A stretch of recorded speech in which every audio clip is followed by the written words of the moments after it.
This is Brent of the Brookbush Institute going over progressions for that pushing or chest movement pattern that we're all so familiar with in our resistance training programs. Specifically, we're going to go over push-up progressions using a suspension trainer. So I'm going to have my friend Melissa come out.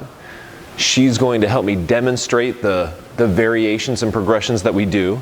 All right, let's see it. Let's see which we get started with.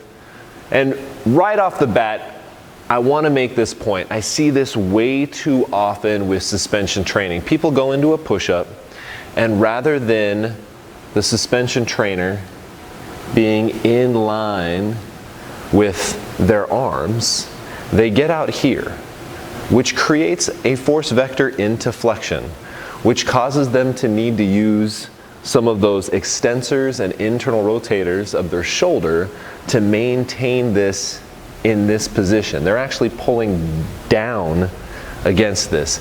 I have noted that this can cause problems over time and lead to some tightness and potentially the subscapularis, teres major, maybe even teres minor, and some shoulder issues long term. So let's make sure we stay down here.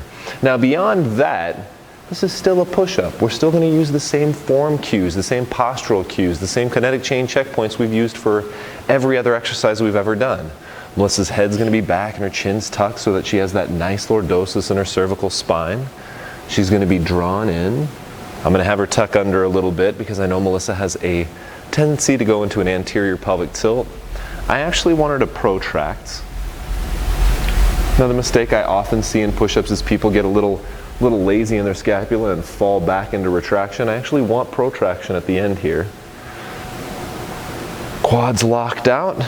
She's on the balls of her feet, so not on her toes, but on the balls of her feet. All right, you ready? Let's see it. Good, and as I'm kind of lining things up here, guys, I also want to see her hands, her forearms stay roughly parallel to each other. Her hands are kind of even with her elbows. She's not getting crunched in here. One of the things I do like about the TrueFit is it's two independent suspension trainers as opposed to having a pivot point that would be right back here and pull her in. And I like having that ability to adjust out this way. These are also a little softer straps. They don't leave marks on people's skin and there's no big bulky hinge. How does that feel? Good. Yeah. You know what I think when a client or a patient says good to me? I'm thinking, not hard enough. So let's talk about how to progress this exercise. Let's start with our load progressions. So load progressions are fairly simple. We just need to figure out how to get Melissa's body more horizontal. The more horizontal, the longer the moment arm, the more force is going to be on her arms. So what I could do is just have her start by getting her feet further back. All right, step out. Go ahead and go. That's as opposed to if she brought her feet out a little bit, you guys can see she's closer to vertical. The closer she is to vertical, the less force. All right. If that wasn't enough, moving her feet back wasn't enough, I could make these longer. Making these longer will allow her to get more horizontal.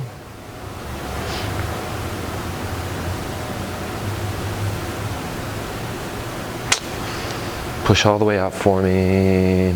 Still not thinking that's hard enough though. All right, so the next thing I could do is she's kind of letting the straps fall away this way. Let's go ahead and flip her around so that the straps are more up and down. This will get her even closer to horizontal. Oh, see now that's looking pretty tough. That's looking pretty tough. And if all I wanted to do was use a suspension trainer as the unstable environment that's as unstable as I wanted to go and I wanted to progress load as far as I could, this would be a good progression for her. I could take this one step farther and actually raise her feet up, getting her totally horizontal, maybe putting her feet up on a bench, something for you guys to experiment with. Definitely very tough. Definitely be careful who you try that progression with, obviously, because once their feet are up, you don't want their face to become the first thing that ends up on the floor. So now we got to try our stability progressions. One of the reasons I like suspension training is it has brought some attention back to stability training. Everybody loves power. Everybody loves max strength. Everybody loves powerlifting and Olympic lifts. They've become very popular right now. But we can't forget about our stability endurance and strength endurance training. You can't lift more than you can stabilize. And it seems like one of the few modalities in that stability endurance, strength endurance phase that people get really excited about is suspension training. The question just becomes, what progressions are we trying to do? What adaptations are we trying to get? It's important that we get a little bit of practice getting people to the stability progression that will lead to an adaptation over a training period. So Melissa's going to help me demonstrate not just load progressions here, which we just showed you, but now we're going to start thinking about how can I make this as unstable as Melissa can handle. So we started with, let's just start with that two-handed variation again.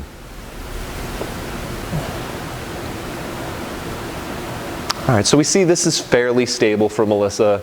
If I wasn't going to increase load, but I was actually looking to increase her stability and neuromuscular control, I'm going to have to find a way to make this less stable. Why don't we try 1 foot?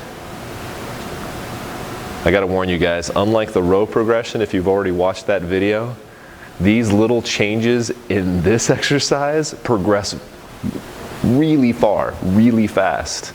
So 2 legs to 1 leg, huge progression on the suspension trainer. How many of you guys have ever wanted to try a single arm push-up? Yeah, I think that's coming next.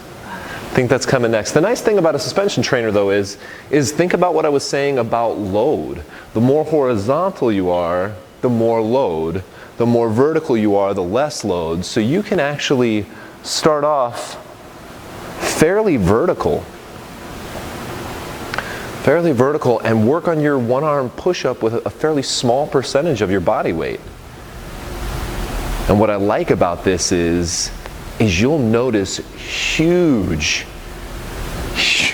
forces trying to keep you from rotating or trying to make you rotate. It takes a lot of core stability just to do some single arm stuff, even at an almost vertical trajectory here.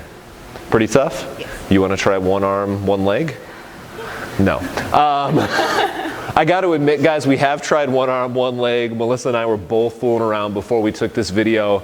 Neither one of us could even come close to 1 arm, 1 leg. So my challenge to you, if you can do 1 arm, 1 leg suspension push-ups, even fairly close to vertical, I want to see it. Can you just throw that on your iPhone, throw that on your iPad, throw that on your Android device, throw it up on YouTube, send it to me on Facebook, post it on Facebook on my page?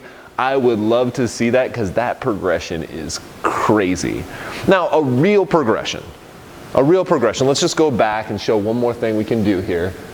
We're going to get these pretty close to even. Is we could, of course, add our Eric's pad.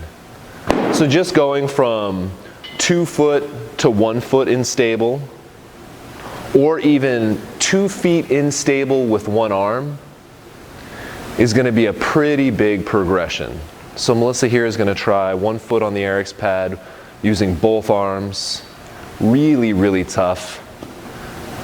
In fact, I'm kind of wondering if we might have surpassed her ability here. Well, maybe not. Maybe not. Remember, guys, you want to keep somebody with perfect posture for 12 to 20 repetitions at a slow tempo when we're working in that stability endurance or strength endurance phase. And they got to have perfect form throughout the entire rep range, throughout the entire set. That actually looks pretty good for Melissa. That's pretty intense. You want to try 2 feet, 1 arm? This is going to be tough. This is going to be really tough, especially if she brings her feet pretty close together. Good call. I would think that the biggest mistake here, guys, too, is progressing too fast on this 1 arm variation and not using a full range of motion. or allowing some rotation to happen at the core and pelvis, which we also don't want. So let's back this all up. All right, go ahead and relax, Melissa. Let's back this up, organize this. We had all of our variations in load progressions. So don't forget that the more horizontal somebody is, chances are the more load on their arms. The more vertical they are, the less load. We talked about some ways of easily changing that, like moving the feet back to make somebody more horizontal, or making the true fit straps here longer, or flipping somebody around so that the true fit straps are totally vertical and then their body's more horizontal. And then of course we talked about that last load progression of bringing somebody's feet up and making them totally horizontal.